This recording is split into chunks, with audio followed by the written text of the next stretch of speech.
Moussa grandit dans les rues animées de Dakar, où les klaxons et les vagues de l'Atlantique rythment son quotidien. Il joue de la kora sur les places publiques, rêvant de devenir un griot, un véritable gardien de l'histoire et de la mémoire de son peuple. Mais son père, un commerçant pragmatique, lui répète sans cesse: les rêves ne remplissent pas une assiette. Moussa sait que la musique est en lui, une voix qu'il ne peut ignorer. Pourtant, le monde qui l'entoure ne semble pas lui donner de place.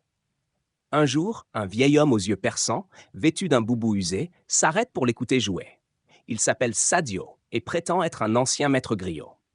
Il existe une kora légendaire, cachée en Casamance. Seuls ceux qui en sont dignes peuvent la retrouver et réveiller son véritable pouvoir. Moussa est intrigué, mais il hésite. Quitter Dakar? Affronter l'inconnu? Son père se moque de cette folle quête et le doute s'installe en lui. C'est sa grand-mère, une femme sage et respectée, qui le pousse à partir. Va, Moussa, suis ton chemin comme l'ont fait ceux avant toi. Poussé par cette bénédiction, il quitte Dakar avec son instrument, direction Ziguinchor. Là-bas, il découvre un monde nouveau, les forêts denses, les traditions profondes et des visages empreints de sagesse. Sur sa route, il rencontre Awa, une jeune femme déterminée à prouver qu'une femme peut aussi être une grande joueuse de kora. Elle devient son alliée.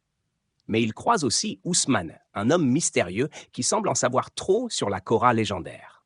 Un marabout impose une épreuve à Moussa.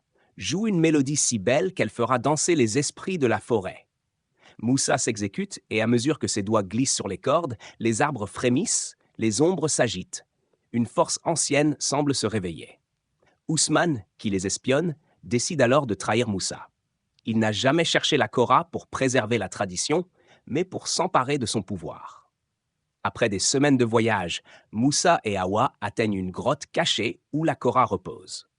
Mais Ousmane les suit et une lutte éclate. Moussa est blessé, son instrument brisé. C'est alors que Sadio réapparaît. La kora n'est pas un objet, Moussa. Elle est en toi. Moussa ferme les yeux et chante. La grotte tremble, une lumière dorée envahit l'espace et une kora sculptée par les esprits apparaît devant lui. Moussa en joue et la musique chasse Ousmane. Il a réussi, il est devenu un vrai griot. De retour à Dakar, Moussa joue devant la ville. Mais quelque chose d'étrange se produit. Les rues s'illuminent, l'océan semble danser, les gens entrent en transe. Un vieillard l'arrête, terrorisé. Cette mélodie, c'est une musique interdite. Moussa découvre alors que cette kora peut influencer l'histoire elle-même. Dans le passé, elle fut scellée pour éviter qu'elle ne tombe entre de mauvaises mains. Ousmane n'a pas abandonné. Il revient, cette fois avec une amulette magique qui le protège de la musique. Il attaque avec des mercenaires pour s'emparer de la kora. Mais au moment où il pose la main dessus, l'instrument se brise en plusieurs fragments qui s'envolent à travers l'Afrique. Moussa et Ousmane se lancent alors dans une course contre la montre pour récupérer les morceaux avant que le pouvoir ne soit utilisé à mauvais escient. Le dernier fragment est caché au cœur des falaises de Bandiagara, au Mali, protégé par une confrérie secrète de musiciens mystiques. Là-bas, un duel musical s'engage entre Moussa et Ousmane. Ce n'est pas un combat physique, mais un affrontement de sons et de vibrations. Moussa ferme les yeux et joue une mélodie jamais entendue auparavant. La terre tremble, une tempête de sable se lève, et Ousmane disparaît, englouti par les ombres du passé. Alors que Moussa croit avoir restauré l'équilibre, une chose terrible se produit. Sadio, le mentor, se transforme. Ses yeux s'illuminent d'une lueur rouge. Tu crois avoir gagné Moussa, mais tu as réveillé quelque chose de bien plus ancien. Il révèle alors la véritable nature de la kora.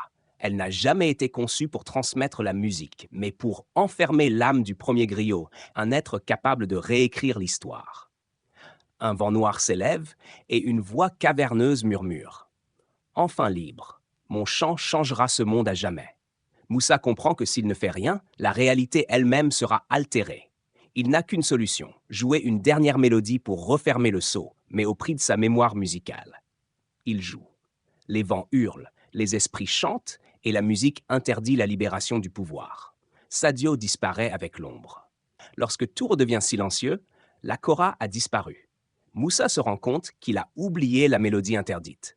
Il sait qu'il a sauvé le monde, mais qu'il ne pourra jamais la rejouer. Épilogue. La légende continue.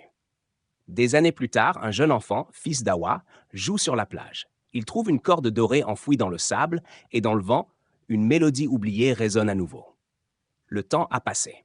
Moussa est devenu un griot respecté à Dakar, mais quelque chose lui manque. Il a sauvé le monde de la kora interdite, mais au prix de sa mémoire musicale. Il joue toujours, mais ses mélodies ne portent plus la même intensité. Il sent qu'une partie de lui s'est éteinte. Un soir, alors qu'il enseigne à des enfants sous un baobab sacré, une brise étrange traverse les feuilles. Une petite fille lève la main. « Moussa, tu entends ça? Il y a de la musique dans le vent. » Moussa sourit, pensant à un jeu d'enfant. Mais quand il ferme les yeux, une mélodie lui revient en mémoire. Une seule note, un son lointain, évanescent. Et une certitude s'impose à lui. L'histoire n'est pas terminée. Dans une nuit sans lune, alors qu'il se promène sur la corniche, un homme en haillons l'attend, assis sur un rocher. C'est Ousmane. Il n'est pas mort. Ses yeux ne sont plus ceux d'un traître. Ils sont hantés, remplis d'un savoir effrayant. Moussa, il y a quelque chose que tu ne comprends pas encore. La kora ne voulait pas être enfermée. Elle voulait choisir son véritable maître. Moussa sent son cœur se serrer. La musique n'était pas seulement un pouvoir, c'était une force consciente. Quelqu'un d'autre l'a trouvé, Moussa. Quelqu'un qui ne veut pas protéger l'histoire, mais la réécrire à son avantage. Les indices le mènent jusqu'à un homme puissant, Damba Kouyaté, un riche homme d'affaires et chef traditionnel influent en Afrique de l'Ouest. Damba prétend vouloir préserver la culture, mais Moussa apprend qu'il détient un fragment de la kora disparu et cherche à reconstituer l'instrument pour en tirer une force absolue. Il veut jouer la mélodie interdite à l'envers. Pourquoi? Pour effacer des pans entiers de l'histoire et façonner un monde à son image. Moussa comprend qu'il n'a pas le choix. Il doit empêcher cela, même s'il doit affronter l'essence même de la musique. Damba a rassemblé les derniers fragments de la kora. Son palais à Saint-Louis du Sénégal devient une arène musicale. Il invite des musiciens du monde entier pour un concert en l'honneur des traditions. Mais en secret, il compte jouer la mélodie interdite pour plier le destin à sa volonté. Moussa et Awa infiltrent l'événement, mais au moment où Demba touche la kora, le temps se fissure. Les murs tremblent. Les spectateurs entrent en transe. Moussa n'a qu'une solution, interrompre la mélodie avant qu'elle ne soit complète. Il ferme les yeux et il joue. Sa propre version. Une mélodie imparfaite, humaine, libre. Le chaos s'arrête net. Damba hurle. Il perd le contrôle. La kora implose dans un tourbillon d'énergie. Et puis, le silence. Lorsque Moussa ouvre les yeux, la kora a disparu pour de bon. Les souvenirs du passé sont préservés. Le pouvoir ne peut plus être manipulé. Awa lui prend la main. Tu n'as pas besoin de la kora pour être un griot, Moussa. Tu es l'histoire elle-même. Demba disparaît, emporté par son ambition. Ousmane, lui, tourne les talons. Son combat est terminé. Des années plus tard, un enfant joue sur la plage. Il entend un son dans le vent. Une note dorée suspendue entre le passé et l'avenir. La musique n'a pas disparu. Elle attend son prochain élu. Et ainsi, le cycle recommence. Merci d'avoir suivi cette